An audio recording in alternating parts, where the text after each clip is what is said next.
வணக்கம் நண்பர்களே. இன்னைக்கு வீடியோல நம்ம எதை பத்தி பார்க்க போறோம்னா, எந்த ப்ரொஃபசர், அசிஸ்டன்ட் ப்ரொஃபசர் இன்டர்வியூக்கு நம்ம போறதா இருந்தாலும் ஒரு 4 பாடிஸ் பத்தி நம்மளுக்கு கண்டிப்பா தெரிஞ்சிருக்கணும். UGC, AICTE, knock, NIRF. இதோட அவசியம் என்ன? நீங்க இன்டர்வியூலாம் கூட விட்டுருங்க. நம்ம அகாடமியால இருக்கோம், ஒரு ஆஸ்பைரிங் ஒரு எடுகேட்டரா இருக்கோம் அப்படின்னா, சரி நம்ம எல்லாருமே ஒரு பிஜி டிகிரி, பிஹெச்டி டிகிரி வச்சிருக்கோம். ஹேவ் யூ எவர் வண்டர்ட் யாரு இந்த டிகிரிலாம் வேலிட்னு சொல்றா? ஃபர்ஸ்ட் ஆஃப் ஆல் என்னோட காலேஜ ஹூ அலவுட் டு எக்ஸிஸ்ட், யார் இதுக்கு ஒரு அத்தாட்சி கொடுத்தா, அண்ட் யாரு ப்ரொஃபசர் ஆளாங்கிற அந்த குவாலிபிகேஷன்ஸை யாரு நிர்ணயிக்கிறா, இதெல்லாம் நம்மளுக்கு தெரியணும் தானே கண்டிப்பா. சோ இந்த 4 bodies UGC, AICTE, knock, NIRF பத்தி நீங்க தெரிஞ்சுக்கிட்டீங்கன்னா இதுக்கான எல்லா ஆன்சர்ஸுமே உங்களுக்கு கிடைச்சிரும். நான் ஒன்னொன்ன பத்தினும் ஒரு அஹ், என்ன ஒரு 5 மினிட்ஸ் ஒரு ஒரு பாடிஸ் பத்தி உங்களை பேச சொல்றாங்க ஒரு இன்டர்வியூல அப்படின்னா அதுக்கு என்னென்ன இன்ஃபர்மேஷன் தேவையோ அதை நான் உங்களுக்கு சொல்லிடுறேன். மேற்கொண்டு இதை பத்தி நீங்க தெரிஞ்சுக்கணும்னா ஃபர்தர் டீடைல்ஸ் வேணும்னா கமெண்ட் பண்ணுங்க. I can share that as well. So first நம்ம எதை பத்தி பார்க்க போறோம் அப்படின்னா யூஜிசி. யூஜிசினா யூனிவர்சிட்டி கிராண்ட்ஸ் கமிஷன். ஸோ இது எப்ப தொடங்குனாங்கன்னு பாத்தீங்கன்னா 1956 இதை எஸ்டாப்ளிஷ் பண்ணிட்டாங்க. இப்போ சிம்பிளி புட், யூஜிசிங்கிறது guardian of all higher education in India. என்னவா வேணா இருக்கலாம். நீங்க என்ஜினியரிங்கா இருக்கட்டும், ஆர்ட்ஸா இருக்கட்டும், சயின்ஸா இருக்கட்டும், காமர்ஸா இருக்கட்டும், லாவா இருக்கட்டும். இங்க போட்டிருக்கேன் பாருங்க. திஸ் யூஜிசின்ற body, it is an authority, nodal body, regulatory body which covers all disciplines. இப்ப ஒரு காலேஜ், ஒரு யூனிவர்சிட்டி இருக்கு அப்படின்னா அது கண்டிப்பா யூஜிசி ரெக்கக்னைஸ்டா இருந்தா மட்டும்தான் அவங்களால டிகிரி கொடுக்க முடியும். சோ உங்களோட ஃபர்ஸ்ட் பாயிண்டே நீங்க யூஜிசி பத்தி பேசும்போது என்னன்னா, it's a regulatory body, it covers all disciplines and எல்லா டிகிரியும் அவங்க வெரிஃபை பண்ணி வேலிட்னு சொல்லியிருக்கணும். If UGC doesn't recognise a university, ஒரு யூனிவர்சிட்டியை யூஜிசி ரெகக்னைஸ் பண்ணல அப்படின்னா அவங்க கொடுக்குற எந்த டிகிரியுமே வேலிட் கிடையாது. This is a very important point. And எந்தெந்த யூனிவர்சிட்டிஸ் அண்ட் காலேஜஸ் யூஜிசி அம்ப்ரெல்லாக்குள்ள வரும்? All universities and colleges. இந்தியால ஒரு ஒரு காலேஜ், ஒரு ஒரு யூனிவர்சிட்டியும் யூஜிசியின் ஆல் ரூல்ஸ் அண்ட் ரெகுலேஷன்ஸ்க்கு உட்பட்டு தான் இயங்க முடியும். ஸோ ஏன் இதுக்கு யூனிவர்சிட்டி கிராண்ட்ஸ் கமிஷன் பேர் வந்தது அப்படின்னா, யூஜிசி தான் எல்லா சென்ட்ரல் யூனிவர்சிட்டிஸ், கவர்மெண்ட் காலேஜஸ், இந்த ஆல் டைப்ஸ் ஆஃப் எஜுகேஷனல் இன்ஸ்டிடியூஷன்ஸ்க்கு கிராண்ட்ஸ் அண்ட் ஃபண்ட்ஸை நிர்ணயிக்கிறது யூஜிசி தான். அண்ட் நம்ம எல்லாருமே mostly aspiring professors NET SET எல்லாம் முடிச்சிருப்போம். இந்த நெட் ஜேஆர்எஃப் எக்ஸாம் கண்டக்ட் பண்ணணும், எப்படி கண்டக்ட் பண்ணணும், அந்த கைட்லைன்ஸ், எஸ்ஓபி இதெல்லாம் கிரியேட் பண்ணி எக்ஸாமை கண்டக்ட் பண்ற அந்த நோடல் ஏஜென்சியும் பாத்தீங்கன்னா யூஜிசி தான்.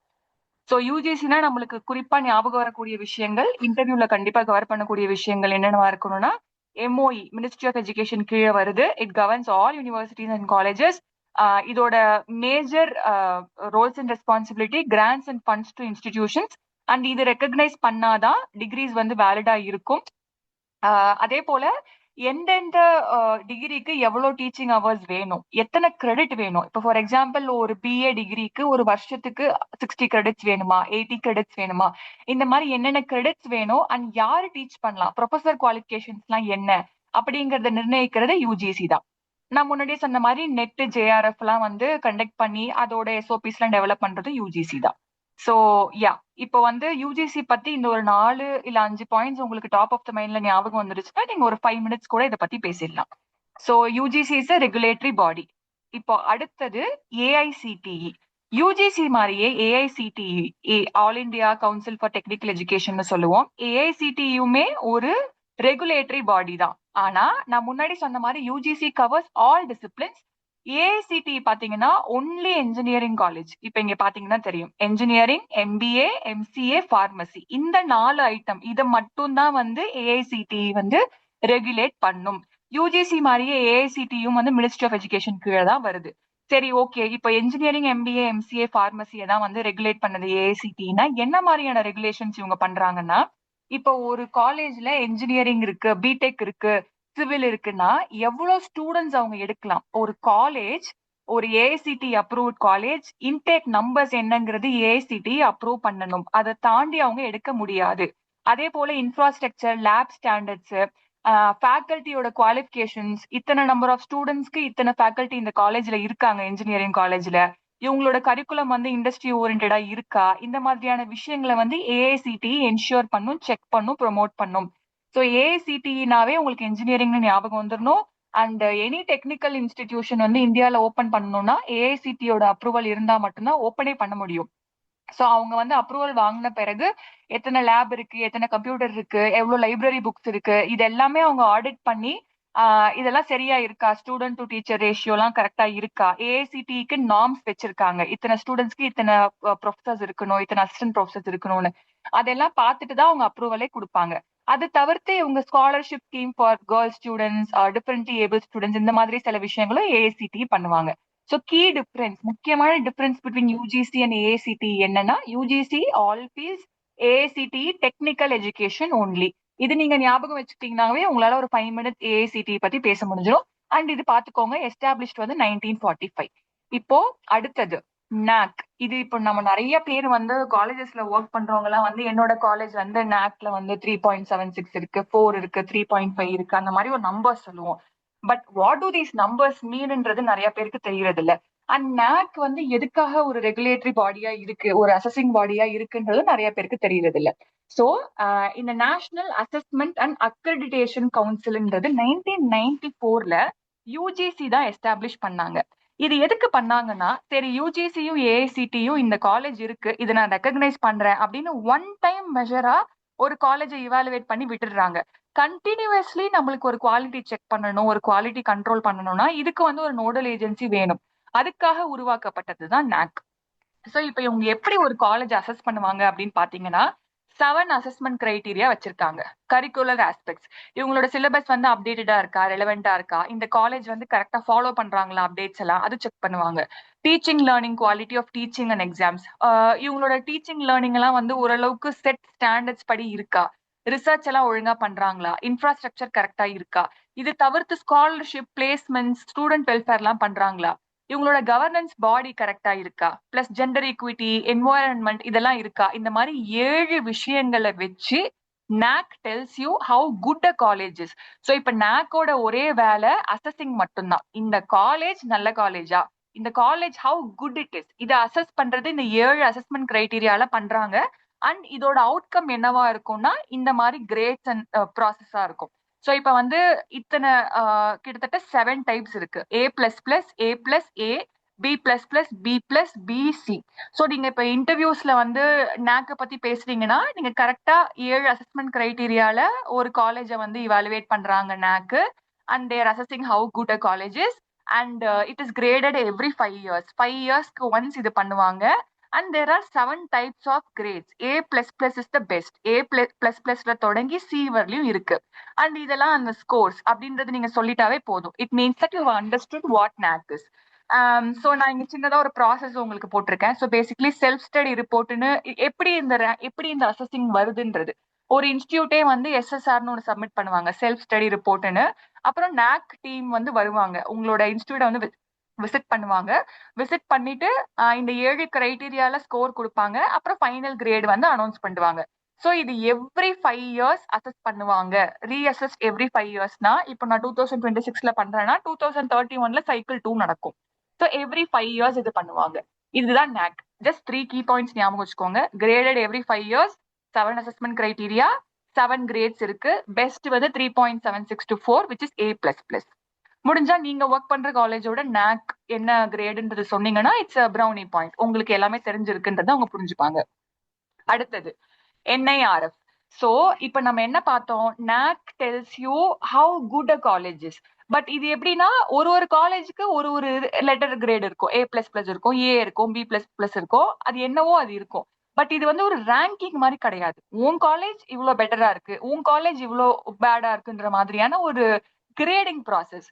அதே இப்ப NIRF பாத்தீங்கன்னா it's a ranking process.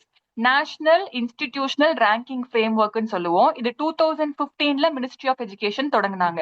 So இது பாத்தீங்கன்னா பார்ட்டிசிபேட் பண்ற எல்லா யூனிவர்சிட்டி, எல்லா காலேஜையுமே வந்து லிஸ்ட் பண்ணுவாங்க. நம்பர் 1 இது, நம்பர் 2 இது, நம்பர் 3 இதுன்னு கம்பேரிட்டிவா போடுவாங்க. It's competitive process. சோ இதுவுமே வந்து எதுல எப்படி வந்து நம்ம டிசைட் பண்ணுவோம் அப்படின்னா 5 ரேங்கிங் இண்டிகேட்டர்ஸ் இருக்கு. இது நீங்க நல்லா ஞாபகம் வச்சுக்கோங்க. இதெல்லாம் நீங்க உங்க இன்டர்வியூல சொன்னீங்கன்னா உங்களுக்கு கண்டிப்பா எக்ஸ்ட்ரா பாயிண்ட்ஸ் கிடைக்கும். ஸோ டீச்சிங் லேர்னிங் ரிசோர்சஸ், இதுக்கு வந்து 30% வெயிட்டேஜ். இதை எப்படி அவங்க டிசைட் பண்ணுவாங்கன்னா உங்க ஃபேக்கல்டி ரேஷியோ, எத்தனை ஸ்டூடெண்ட்ஸ்க்கு எத்தனை டீச்சர்ஸ் இருக்காங்க அதை வச்சு. எவ்வளவு பிஹெச்டி ஹோல்டர்ஸ் இருக்காங்க உங்க ஃபேக்கல்டி மெம்பர்ஸ்ல, அப்புறம் அவங்களோட எஜுகேஷனுக்கு மணி ஸ்பெண்ட் ஆகுதா, இதை வச்சு 30% வந்து இவாலுவேட் பண்ணுவாங்க. அடுத்த 30% வந்து ரிசர்ச் அண்ட் ப்ரொஃபஷனல் பிராக்டிஸ். உங்களோட ஃபேக்கல்டி மெம்பர்ஸ் ஆர் உங்களோட ஸ்டூடெண்ட்ஸ் வந்து எவ்வளவு பேப்பர் பப்ளிஷ் பண்றாங்க, ஜேர்னல் குவாலிட்டி என்னவா இருக்கு, உங்க காலேஜ்ல எவ்வளவு பேட்டன்ஸ் இது வரையும் ஃபைல் பண்ணிருக்கீங்க, இது வந்து ஒரு 30% வெயிட்டேஜ் இருக்கு. அதுக்கப்புறம் 20% வெயிட்டேஜ் எதுக்குன்னா கிராஜுவேஷன் அவுட்கம்ஸ், ஜிஓ அப்படின்னு சொல்லுவோம். சோ எவ்வளவு பேர் பாஸ் பண்றாங்க ஃபைனலி, எவ்வளவு பேருக்கு டிகிரி கொடுக்குறீங்க, பிளேஸ்மெண்ட்ஸ் எவ்வளவு பேருக்கு ஆகுது, எவ்வளவு பேர் இந்த டிகிரி உங்க யூஜி முடிச்சதுக்கு அப்புறம் பிஹெச்டி போய் என்ரோல் ஆறாங்க, இது வந்து ஒரு 20% வெயிட்டேஜ் இருக்கு. அதுக்கப்புறம் ஒரு 10% வெயிட்டேஜ் எதுக்குன்னு பாத்தீங்கன்னா ஓஐ அப்படின்னு சொல்லுவோம், அவுட்ரீச் அண்ட் இன்க்ளூசிவிட்டி. எவ்வளவு விமன் படிக்கிறாங்க, எவ்வளவு SC ST OBC EWS or differently able students படிக்கிறாங்க, உங்களோட இன்ஸ்டியூட் வந்து இன்க்ளூசிவா இருக்கா, இதையெல்லாம் வந்து ஒரு அசஸ்மெண்ட் மாதிரி பண்ணி அதுக்கு 10% வெயிட்டேஜ் கொடுப்பாங்க. லாஸ்டா பாத்தீங்கன்னா பிஆர்னு சொல்லுவோம், பர்செப்ஷன்.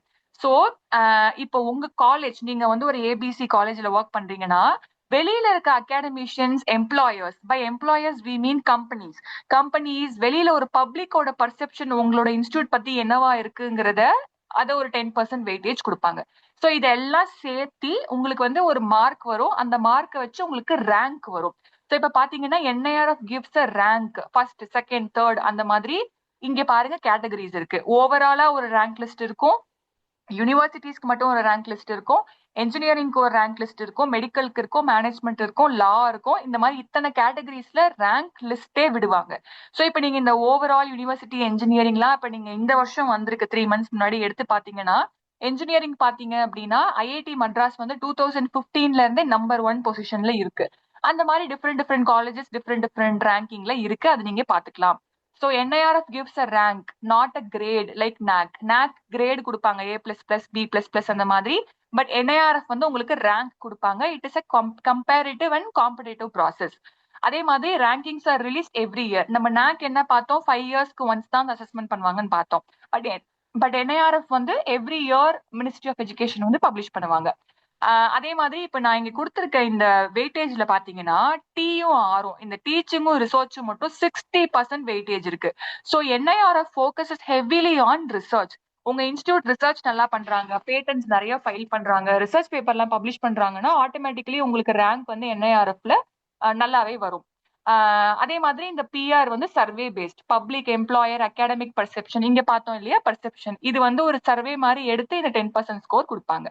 ஸோ பேசிக்கலி நாக்குக்கும் என்ஐஆர்எஃப்க்கும் டிஃபரன்ஸ் என்ன, அது வந்து 5 yearsக்கு ஒன்ஸ் பண்ணுவாங்க, என்ஐஆர்எஃப் எவ்ரி இயர் பண்ணுவாங்க. அது வந்து கிரேட் பாயிண்ட்டை வச்சு கொடுப்பாங்க, it's not a competitive thing. But NIRF வந்து ரேங்க் கொடுப்பாங்க, it's a competitive ranking list. And இது எவ்ரி இயர் ரிலீஸ் பண்றாங்க. இதெல்லாம் தான் 5 ரேங்கிங் இண்டிகேட்டர்ஸ். ஸோ உங்களுக்கு இதை பத்தின கொஸ்டின்ஸ் வந்ததுன்னா எதை வச்சு அந்த ரேங்கோ கிரேடோ டிசைட் பண்ணுவாங்க, எத்தனை இயர்ஸ்க்கு ஒன்ஸ் பண்ணுவாங்க, என்ன மாதிரியான ரேங்க்ஸ் இருக்கும், கிரேட்ஸ் இருக்கும்ன்றத நீங்க சொன்னாவே உங்களுக்கு இதை பத்தி தெரிஞ்சிருக்குன்ற ஐடியா இன்டர்வியூவர்ஸ்க்கு வந்துரும். ஸோ சம்மரியா பார்த்தோம் அப்படின்னா இதான் சம்மரி.